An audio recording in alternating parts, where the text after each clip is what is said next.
I've had a very eclectic career. So I left school. I wanted to be a musician. So I moved to London and did that for a couple of years. I played the guitar, session work, a few bands. And then I decided I wanted to be a psychiatrist. So I went to uni, studied psychology, and then I did a kind of internship and realized I did not want to do that. Then I moved to London, joined the grad scheme of a software company, kind of moved up the ladder. And then after a few years, I quit and started my own company. So then I ran my own business for 5 years. I then sold that and got involved in the high growth VC backed econ tech world, grew a few companies, had a few exits. And then I got on the radar of Shopify, who wanted to launch their EMEA business. So I was one of the founding leaders of Shopify in EMEA and had a wonderful time there growing that business for getting on for 4 years. And then I was approached by the CEO of Mailchimp to come and lead the EMEA business for Intuit Mailchimp. So here I am. The MarTech world is so interesting right now, but for a number of reasons. Firstly, if we think about everything that's happened over the last few years, we're now in a world where we've got very, very demanding consumers who have almost unlimited choice in who they engage with and who they buy from. So, and like you combine that with the economic headwinds that have made consumer spending a bit more challenging. MarTech's in this really amazing position to enable brands to connect directly with those consumers, build trust, build loyalty through great communications, and enable those consumers or customers to make really good decisions on where they buy, what they want to buy, and who they engage with and how they engage with them. To be able to cut through all the noise, to be able to deal with the agony of choice. Mailchimp is working on so many things at the moment. I think I'll talk about it through the lens of my role. So Mailchimp's been around for 20 years, millions of customers all over the world, millions of subscribers, millions of users. And we have this huge international presence. Up until I joined a couple of years ago, we've never had go-to-market teams outside of the US.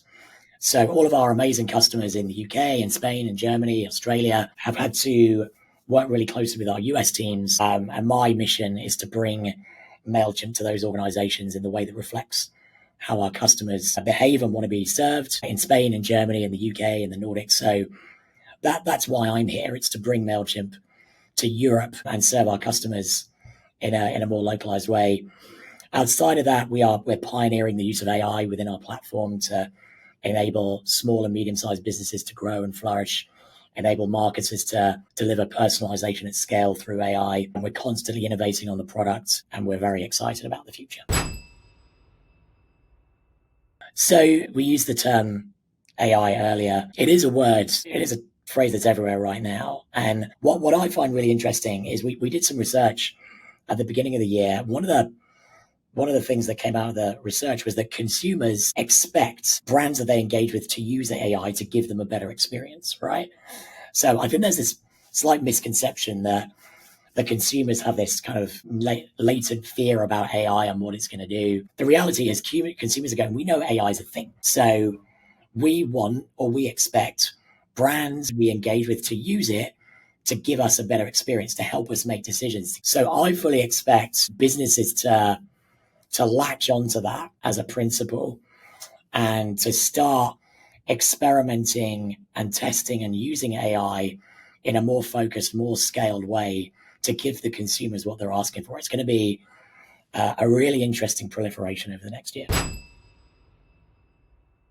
I've been in this industry for, frankly, longer than I like to remember. And personalization has been like the holy grail for e-commerce and marketing for all of that time. And it's only really been in the last couple of years since generative AI became a applicable, usable technology that personalization at scale has become a reality. Previously, the tools weren't there to consume the data, make sense of the data, and use that insight to deliver those personalized messages. But now AI makes that a reality for a business of any size.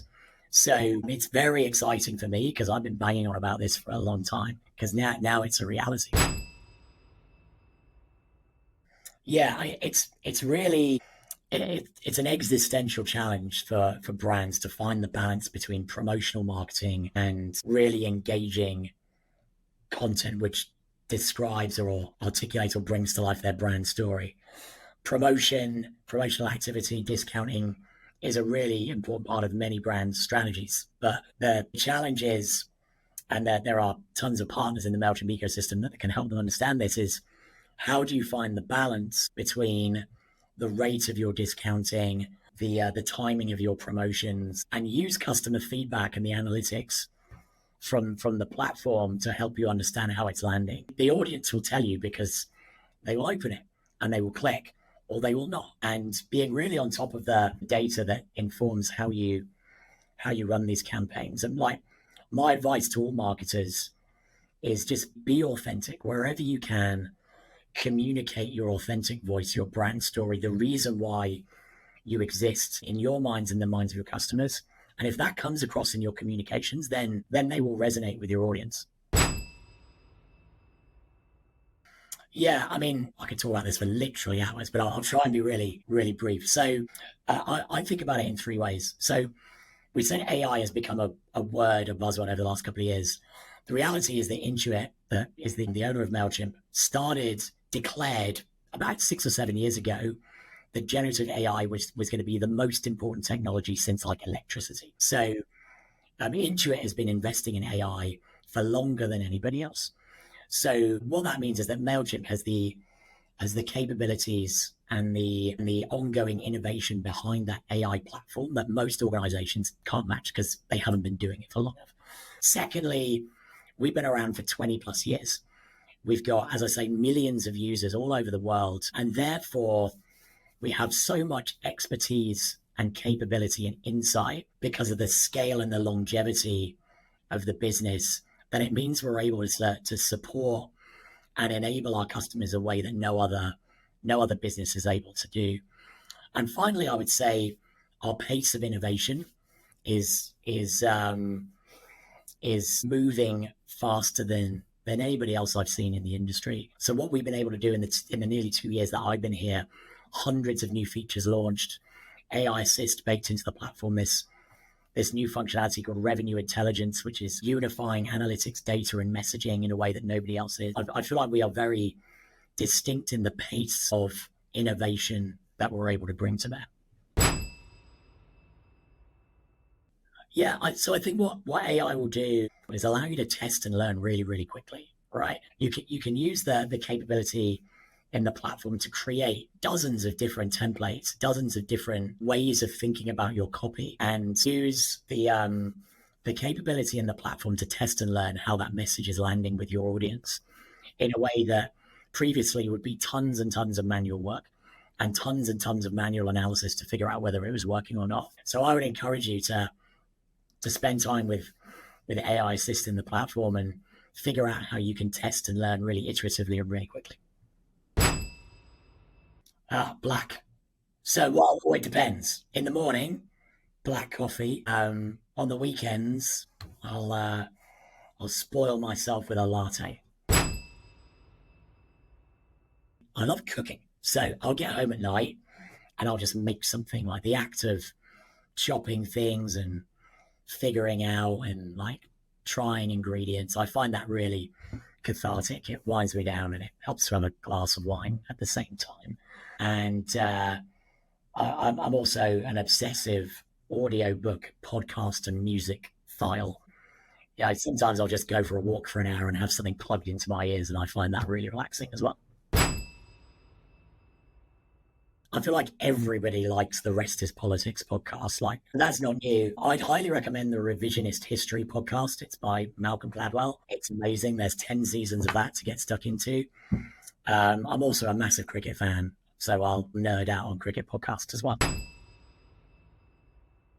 When I was a musician, I played the Redback Tavern in Chiswick in front of 400 people. That was great. And I believe we built a very successful business at Shopify over 4 years. That's a great legacy.